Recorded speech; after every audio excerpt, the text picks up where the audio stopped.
Bismillahirrahmanirrahim. Assalamualaikum warahmatullahi wabarakatuh.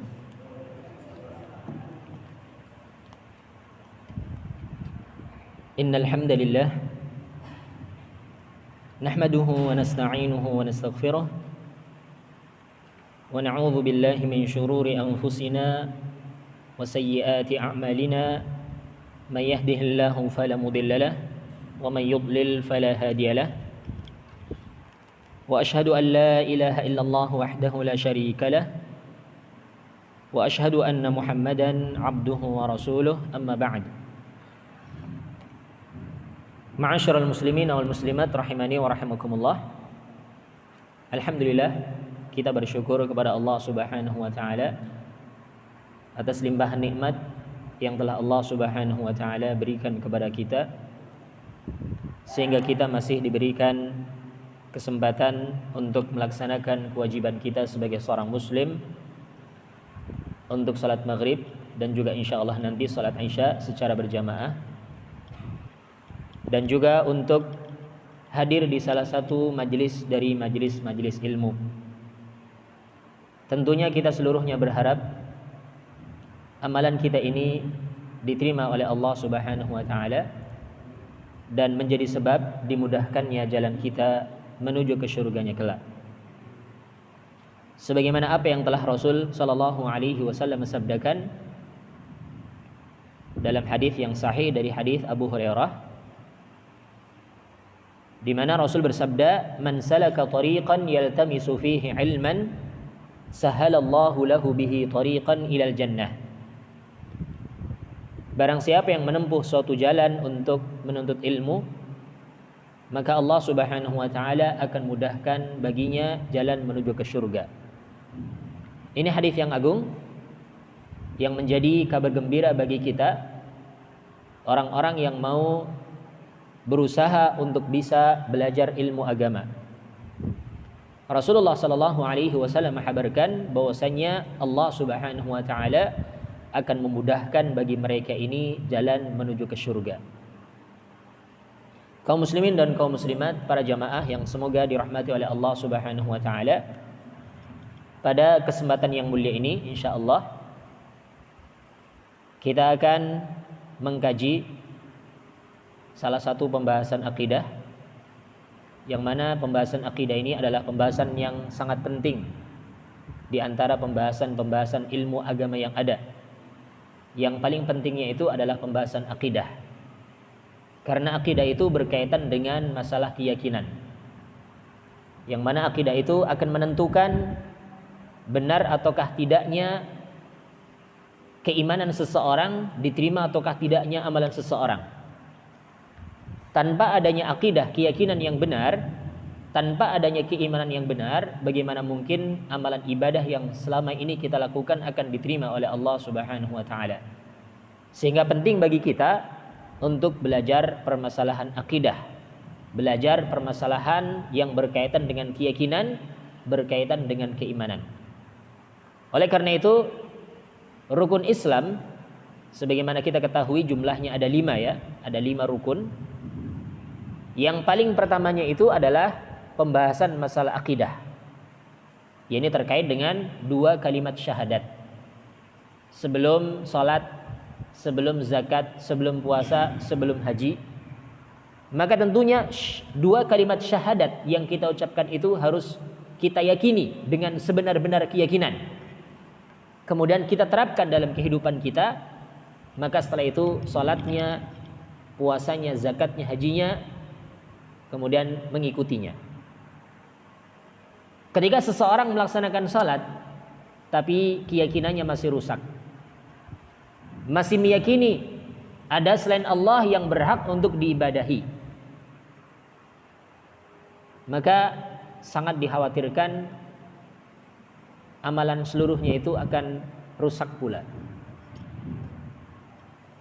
Sama halnya dengan orang yang rajin salat 5 waktu di masjid, tapi dia masih meyakini ada Tuhan selain Allah Subhanahu wa taala yang berhak untuk disembah. Sama halnya orang yang rajin ke masjid tapi rajin pula ke gereja. rajin ke masjid, rajin pula ke wihara, rajin pula ke pura dan yang semisal dengannya dari tempat ibadah selain ibadah kaum muslimin, maka Islamnya pun belum benar.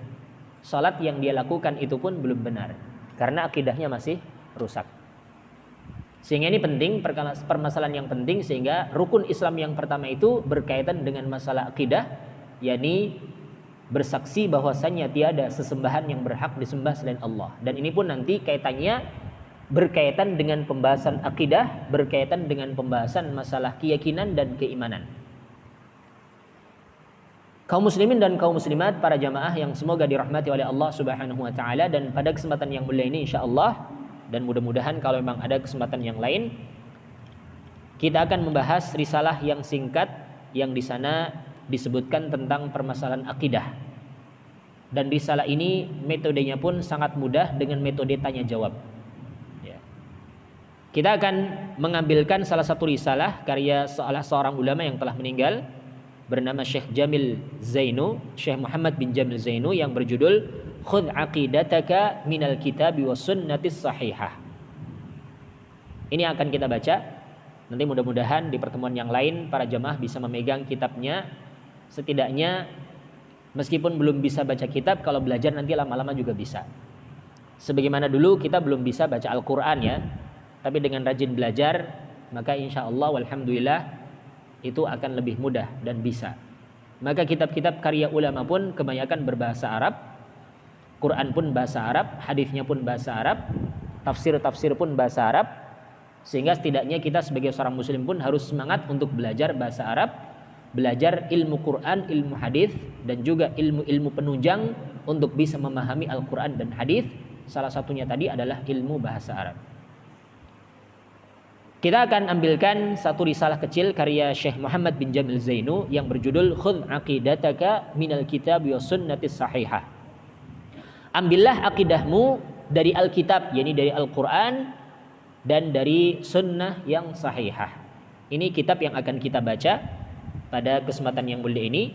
Yang sekali lagi tadi, kitab ini kitab yang sangat ringkas tapi sangat mudah dipahami karena metodenya itu adalah metode tanya jawab.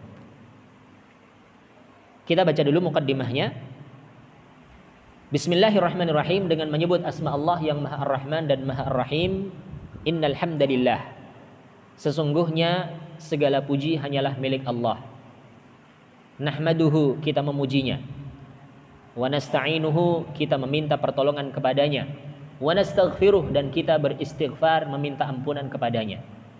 Ini kewajiban kita ya, memuji Allah, kemudian juga beristi'anah, meminta tolong kepada Allah, dan juga beristighfar, meminta ampun kepada Allah atas dosa-dosa dan kesalahan yang pernah kita lakukan. Wa na'udzu billahi min syururi anfusina, dan kita berlindung kepada Allah dari kejelekan nafsu-nafsu kita, kejelekan jiwa kita, wa sayyiati a'malina, dan dari kejelekan perbuatan kita. Dan tidak kita pungkiri bahwasanya nafsu kita itu terkadang memerintahkan kepada kejelekan. Dan memang inilah tabiat nafsu. Innan nafsa la'ammaratum bisu illa ma rahima rabbi. Sebagaimana perkataan Nabi Yusuf alaihi salatu wassalam, beliau menyatakan sebagaimana Allah sebutkan dalam Al-Quran surat Yusuf, innan nafsa la'ammaratum bisu. Sesungguhnya nafsu itu benar-benar senantiasa memerintahkan kepada kejelekan. Illa ma rahima rabbi, kecuali orang-orang yang dirahmati oleh Rabbku. Ya. Sehingga kita sadar bahwasanya nafsu kita, jiwa kita terkadang memerintahkan kepada kejelekan. Kita sadar bahwasanya kita itu terkadang ingin untuk melakukan perbuatan-perbuatan jelek. Oleh karena itu sangat perlu bagi kita untuk berlindung kepada Allah Subhanahu wa taala dari kejelekan nafsu kita, dari kejelekan perbuatan kita. Ini kalimat-kalimat yang sering didengar di setiap kali ceramah, setiap kali khutbah ya. Ini tentunya supaya kita lebih paham maknanya, kita harus tahu. Bukan cuma sekedar kita sering dengar tapi nggak paham dengan ucapannya. Sebenarnya kalimat yang sangat bagus yang Rasul ajarkan setiap kali khutbah, setiap kali ceramah dan seterusnya ini. Dan walhamdulillah banyak dai, banyak penceramah yang mengawali ceramahnya dengan kalimat ini. Innal hamdalillah nahmaduhu wa nasta'inuhu wa nastaghfiruh wa na'udzu billahi min syururi anfusina wa min sayyiati a'malina. Ini kalimat yang sangat bagus, mengingatkan kepada kita untuk senantiasa memuji Allah, meminta tolong kepada Allah, beristighfar kepada Allah, berlindung kepada Allah dari kejelekan nafsu kita, dari kejelekan perbuatan kita. Selanjutnya muallif beliau menuliskan dalam muqaddimahnya, may yahdillahu fala mudhillalah.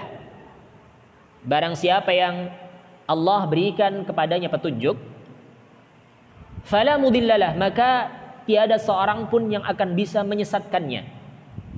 Sebaliknya, wa may yudlil, barang siapa yang disesatkan oleh Allah Subhanahu wa taala, fala hadiyalah, maka tiada seorang pun yang mampu untuk memberikan hidayah, petunjuk kepada dia. Karena hidayah berupa taufik kepada seseorang untuk memeluk Islam, untuk semangat di dalam melakukan amalan itu hanyalah milik Allah. Allah yang akan memberikan kepada siapa yang Allah kehendaki dari kalangan hamba-hambanya. Tentunya mereka itu adalah orang-orang yang terpilih dari kalangan orang-orang yang beriman. Ini hidayah berupa taufik. Tiada yang memiliki hidayah ini kecuali Allah Subhanahu wa taala. Bahkan para nabi pun tidak Allah berikan hidayah berupa taufik. Para nabi menginginkan agar supaya anaknya, istrinya, keturunannya itu semuanya itu beriman. Tapi ternyata tidak semua nabi anaknya, keturunannya beriman. Semisal contoh Nabi Nuh alaihi salatu wassalam ya. Beliau dikenal dengan ulul azmi minar rusul. Rasul yang punya tekad kuat di dalam berdakwah kepada kaumnya. Yang mana dalam Al-Quran disebutkan bahwasanya beliau berdakwah kepada kaumnya itu bukan dalam waktu sebentar, tapi 950 tahun. Ini pun bukan berdakwah cuman sebulan sekali, seminggu sekali, tidak. Tapi laila wa nahara. Nabi Nuh menyatakan, qala rabbi inni da'autu qaumi laila wa nahara falam yazidhum du'ai illa firara. Nabi Nuh mengatakan sebagaimana Allah sebutkan dalam Al-Quran surat Nuh, wahai Rabbku, sesungguhnya aku berdakwah mengajak kaumku ini siang maupun malam, tapi ternyata sedikit pun tidak bertambah orang yang mengikutiku kecuali hanyalah sedikit orang saja. Ini Nabi Nuh ya. Bahkan anaknya sendiri dan juga istrinya sendiri pun tidak beriman kepada beliau. Padahal beliau adalah orang yang sangat semangat untuk berdakwah, mengajak orang kepada agama Allah. Tapi ternyata anaknya dan istrinya sendiri pun tidak mau ikut. Ini jelas ya rahasia kalimat ini. May yahdihillahu fala mudhillalah. Barang siapa yang Allah berikan hidayah, petunjuk, maka tiada seorang pun yang bisa menyesatkannya. Sebaliknya, wa may yudlil, barang siapa yang disesatkan, fala hadiyalah, maka tiada seorang pun yang bisa memberikan petunjuk kepadanya. Wa asyhadu an la ilaha illallah wahdahu la syarikalah, dan aku bersaksi bahwasanya tiada sesembahan yang berhak disembah kecuali Allah yang Maha Esa dan tiada sekutu baginya. Wa asyhadu anna Muhammadan abduhu wa rasuluh, dan aku bersaksi bahwasanya Muhammad adalah hamba dan utusannya. Silakan bagi yang sudah punya kitabnya bisa dibuka di halaman yang keempat ya, masih di muqaddimah. Ya. Sekarang kita masuk di paragraf yang ketiga. Amma ba'd, adapun setelah itu, fahadihi as'ilatun hammah fil aqidati ujibu 'alaiha ma'a dzikri dalil minal Qur'an wal hadits liyatma'innal qari ila sihhatil jawab. Maka di sini di dalam kitab ini akan disebutkan pertanyaan-pertanyaan yang sangat penting di dalam permasalahan akidah, permasalahan keyakinan, dan aku menjawab permasalahan tersebut bersama dengan menyebutkan dalil dari Al-Quran dan dari Al-Hadits agar supaya setiap pembaca itu merasa tenang kepada benarnya jawabannya itu, karena jawabannya itu didasari dengan dalil baik dari Al-Quran maupun dari Al-Hadits. Lianna aqidat at-tauhidi asasu sa'adatil insan fid dunya wal akhirah. Karena akidah tauhid, keyakinan seorang terhadap keesaan Allah itu adalah merupakan pondasi, merupakan asas dari kebahagiaan manusia di dunia maupun di akhirat. Wallaha as'alu ayyanfa'a bihal muslimin wa yaj'alaha khalisatan lillahi ta'ala. Dan aku bermohon hanyalah kepada Allah agar supaya Allah menjadikan manfaat kitab ini bagi kaum muslimin dan menjadikannya itu ikhlas hanyalah karena Allah Subhanahu wa taala. Ini ditulis oleh Muhammad bin Jamil Zainu. Ini penulis dari kitab Khudh Aqidataka Minal Kitabi Was Sunnah. Ya. Sekarang kita lanjutkan di halaman yang setelahnya. Silakan bisa dilihat di halaman yang kelima. Pembahasan kita tentang haqqullahi 'alal ibadi. Haknya Allah terhadap para hamba. Ini yang harus kita ketahui. Apa haknya Allah bagi kita yang harus kita tunaikan? Pertanyaan pertama, soalul awal, pertanyaan pertama, limadza khalaqanallahu? Untuk apa Allah menciptakan kita? Ini pertanyaan yang sering terlontar barangkali, ya. Untuk apa Allah menciptakan kita? Sering terbetik dalam jiwa kita barangkali, untuk apa Allah menciptakan kita? Jawabannya adalah khalaqana lina'budahu wala nusyrika bihi syai'a. Allah menciptakan kita itu agar supaya kita itu beribadah hanyalah kepada Allah, dan agar supaya kita itu tidak menyekutukan Allah dengan sesuatu apapun. Ini tujuan Allah menciptakan kita, yakni untuk beribadah hanyalah kepadanya semata dan tidak menyekutukan Allah dengan sesuatu apapun. Wad dalilu qauluhu ta'ala fi surati Dzariyat, dan dalilnya adalah firman Allah Subhanahu wa taala di surat Adz-Dzariyat, di mana Allah Subhanahu wa taala berfirman, "Wa ma khalaqtul jinna wal insa illa liya'budun." Dan tidaklah Allah menciptakan jin dan manusia kecuali agar supaya mereka itu beribadah kepadaku, kata Allah. Ya. Ini tujuan utama Allah Subhanahu wa taala menciptakan kita umat manusia dan juga bangsa jin. Yakni untuk beribadah dan menyembah hanyalah kepada Allah Subhanahu wa taala semata. Ini dalil dari Al-Qur'an ya. Karena kalau berbicara agama tentunya harus mendatangkan dalil ya. Dalil itu ada kalanya dari Al-Quran maupun dari Al-Hadis. Ini dalil yang disebut dengan dalil naqli ya. Ini dinukilkan dari Al-Quran, dari Al-Hadis. Kemudian nanti juga ada dalil yang disebut dengan dalil akli, dalil yang bisa disimpulkan dari akal kita. Ini dalil ya. Ada dalil akli, ada dalil naqli. Dalil naqli itu yang dinukilkan dari Al-Quran, dari Al-Hadis. Adapun dalil akli itu adalah dalil yang diistimbatkan, disimpulkan dari akal kita. Tentunya tidak menyelisihi dengan dalil yang naqli. Tadi Al-Quran sudah kita sebutkan surat Adz-Dzariyat, tepatnya ayat yang ke-56 ya. Adapun dalil dari Al-Hadis, wa qauluhu sallallahu alaihi wasallam, dan sabda Nabi sallallahu alaihi wasallam, haqqullahi 'alal 'ibad ay ya'buduhu wa la yusyriku bihi syai'a. Hak Allah terhadap para hamba itu adalah agar supaya mereka itu beribadah dan menyembah hanyalah kepada Allah semata. Wala yusyriku bihi syai'a, dan agar supaya mereka itu tidak menyekutukan Allah dengan sesuatu apapun. Ini konsekuensi dari kalimat tauhid ya. Asyhadu an la ilaha illallah, aku bersaksi bahwasanya tiada sesembahan yang berhak disembah selain Allah, maka konsekuensinya adalah tidak boleh beribadah kecuali hanyalah kepada Allah Subhanahu wa taala semata. Kewajiban kita sebagai seorang hamba itu adalah beribadah hanyalah kepada Allah semata dan tidak menyekutukan Allah dengan sesuatu apapun. Ini sudah ya. Pertanyaan yang pertama sudah terjawab bersama dengan dalilnya.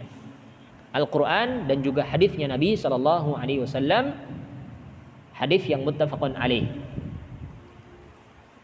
Pertanyaan yang kedua, soal tsani, ma hiyal ibadatu? Apa itu ibadah? Kita sering mendengar kalimat ibadah ya. Kita pun sering melakukan ibadah. Tapi sebenarnya definisi ibadah itu apa? Kita akan jawab di sini. Ya. Ibadah itu adalah al-ibadatu ismun jami'un lima yuhibbuhu Allahu minal aqwali wal af'al. Kad-du'ai was-salati wadh-dhabhi wa ghairiha. Ibadah itu adalah semua nama yang mencakup, ya, semua nama yang mencakup apa saja yang Allah cintai, ya.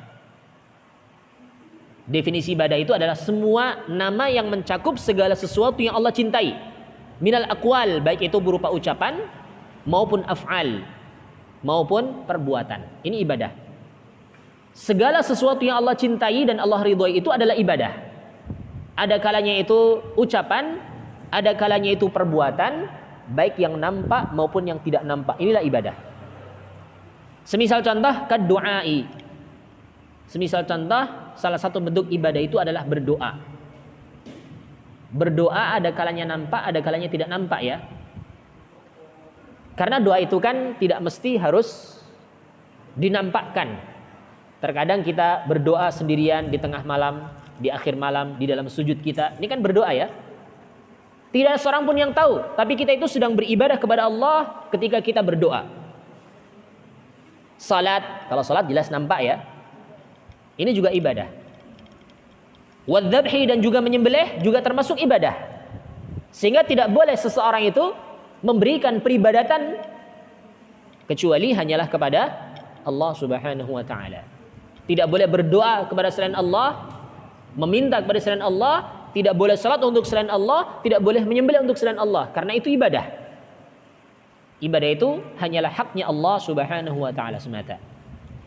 Qala ta'ala, Allah Subhanahu wa taala berfirman, "Qul inna salati wa nusuki wa mahyaya wa mamati lillahi rabbil alamin."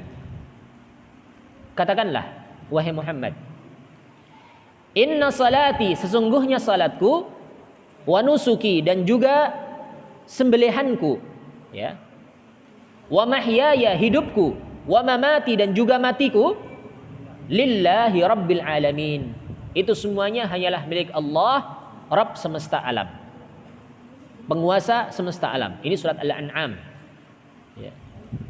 Nusuki tadi dalam ayat tersebut, inna salati wa nusuki, nusuki itu artinya adalah dzabahi lil hayawanat, yakni sembelihanku terhadap binatang-binatang. Sehingga ini adalah ibadah, tidak boleh seorang itu menyembelih untuk selain Allah Subhanahu wa taala. Sehingga ada syarat ya. Ketika menyembelih itu harus disebutkan nama Allah ya. Ketika menyembelih itu ada syarat, kehalalnya itu harus diucapkan apa? Bismillah. Karena itu ibadah ya. Jangan sampai seorang itu menyembelih dengan menyebutkan nama selain Allah, ya. Kecuali kalau memang seseorang itu sudah mengiringi dengan bismillah. Misalkan berkorban ya, bismillah min Muhammad, min Ali, dan seterusnya ya. Dengan menyebut asma Allah, ini sembelihanku adalah dari Muhammad. Kan bisa disebutkan ya kalau kurban ya. Disebutkan sahibul kurbannya. Ya. Tapi setelahnya, yakni setelah mengucapkan apa tadi? Bismillah. Kalau menyembelih itu cukup dengan bismillah ya. Tidak lengkap dengan bismillahirrahmanirrahim. Selain dalil yang menunjukkan doa sebelum menyembelih itu hanyalah menyebutkan tasmiyah saja. Tasmiyah itu cuma bismillah saja ya. Bedakan di antara tasmiyah dengan basmalah. Kalau tasmiyah itu berarti menyebut asma Allah dengan mengucapkan bismillah saja. Tapi kalau basmalah berarti lengkap dengan bismillahirrahmanirrahim. Kalau menyembelih itu cukup dengan bismillah saja. Karena penyebutan nama Ar-Rahman dan Ar-Rahim dalam prosesi penyembelihan itu kurang tepat. Tahu tidak? Ar-Rahman itu artinya apa? Zat yang maha pengasih, zat yang maha penyayang. Ini kok digunakan untuk menyembelih? Kan kurang tepat ya. Tapi cukup dengan bismillah. Allahu Akbar. Ya. Bismillah itu wajib, Allah Akbar itu sunnah. Kemudian selanjutnya juga ada doa lain yang memang seorang mau menunjukkan, misalkan ketika berkurban ya, Allahumma taqabbal minni, ya Allah terimalah kurban dariku misalkan ya. Ataukah kalau menyembelihkan orang lain, Allahumma taqabbal min fulan bin fulan, ya Allah terimalah kurban ini dari fulan bin fulan, disebutkan namanya. Ini prosesi penyembelihan ya. Karena ini ibadah, tidak boleh seorang itu mempersembahkan untuk selain Allah, harus dengan mengucapkan asma Allah Subhanahu wa taala. Ya. Dalilnya tadi surat Al-An'am ya. Inna salati wa nusuki wa mahyaya wa mamati lillahi rabbil alamin. Sesungguhnya salatku, sembelihanku, hidupku dan matiku hanyalah milik Allah Rabbul alamin.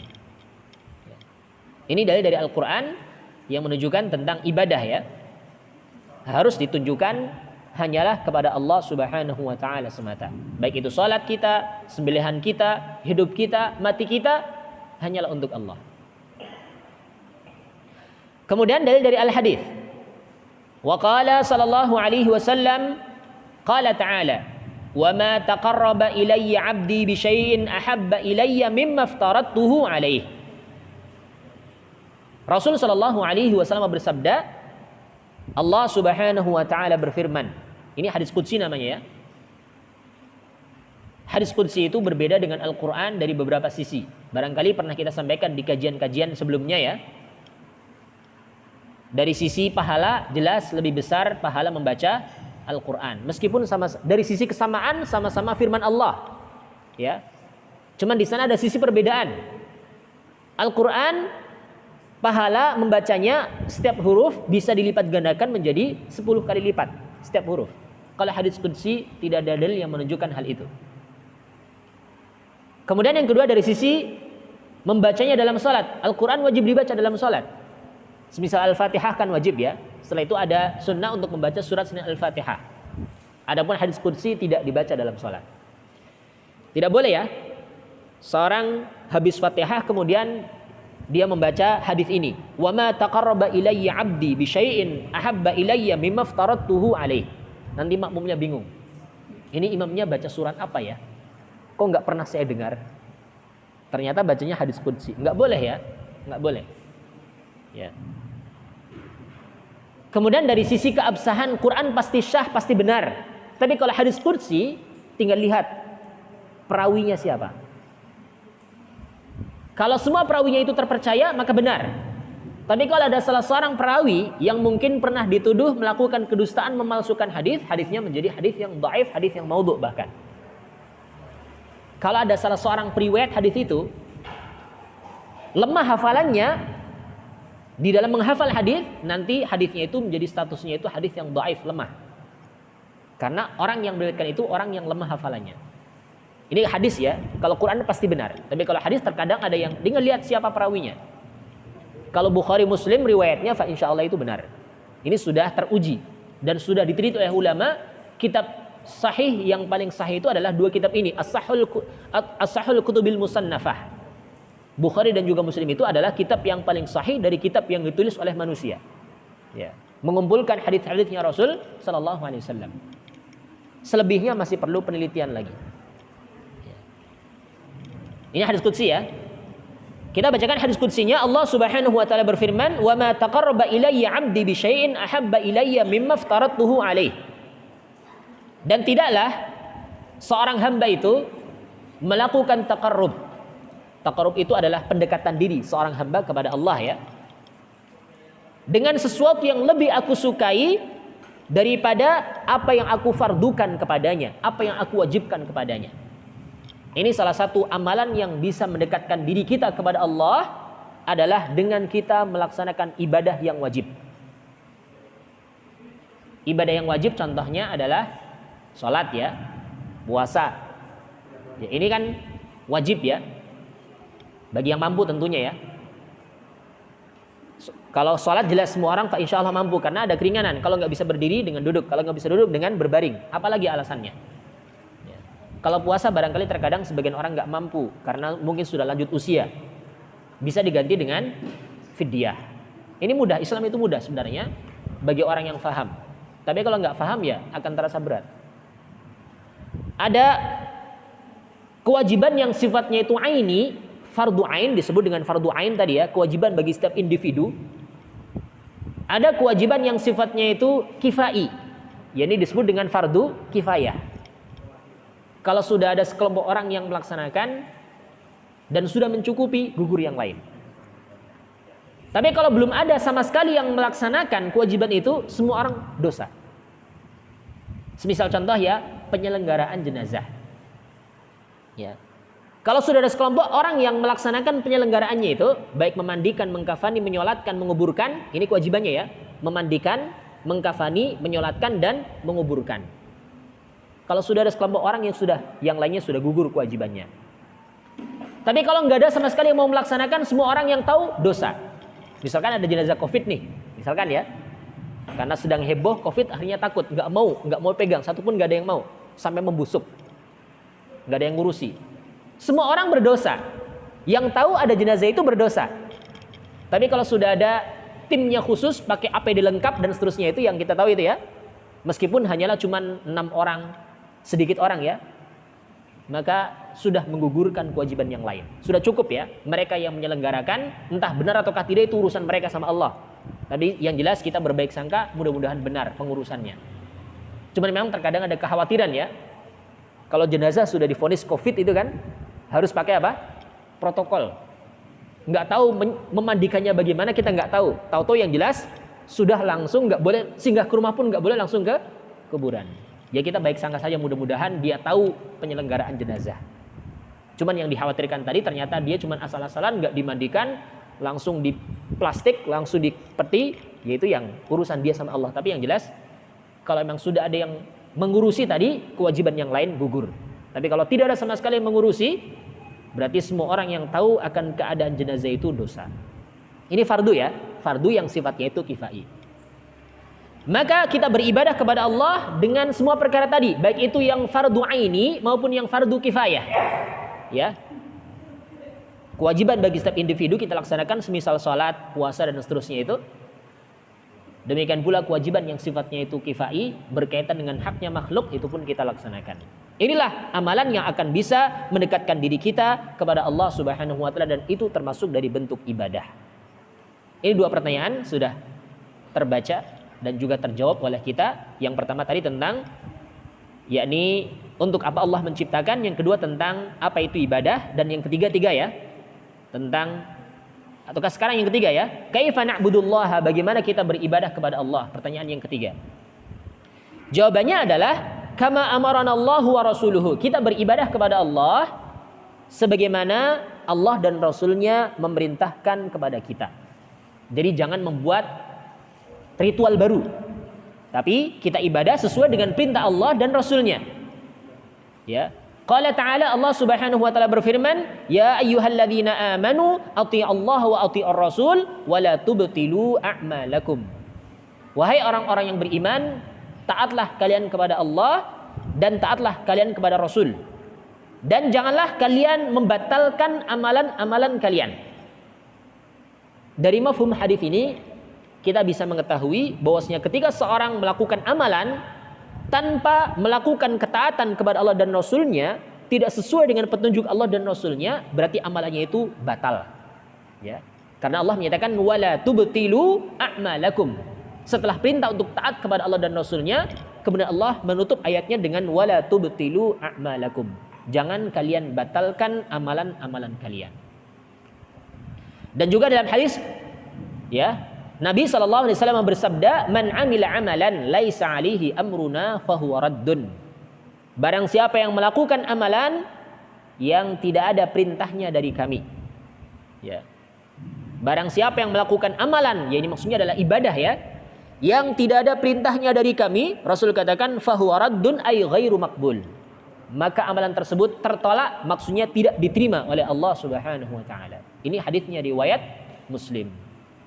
Sehingga pastikan rangkaian amalan ibadah yang kita lakukan itu benar-benar sesuai dengan petunjuk dari Allah Subhanahu wa taala maupun Rasulnya alaihi salatu wassalam, sehingga amalan ibadah kita pun tidak sia-sia.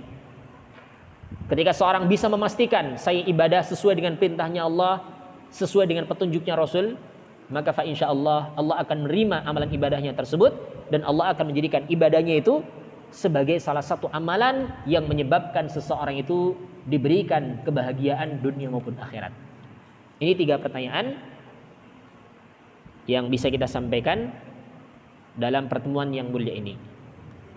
Insya Allah untuk pertanyaan-pertanyaan yang lain berserta jawabannya kita akan lanjutkan di pertemuan yang akan datang. Mudah-mudahan masih ada waktu yang lain. Sebelum kita tutup, silahkan barangkali ada pertanyaan terkait dengan materi yang kita sampaikan tadi, ataukah mungkin di luar materi juga boleh saja. Silahkan. Ya, monggo. Terima kasih. Saat ini bagus sekali sebenarnya. Iya. Karena mohon maaf, ya semua jamaah bisa mengatakan. Iya.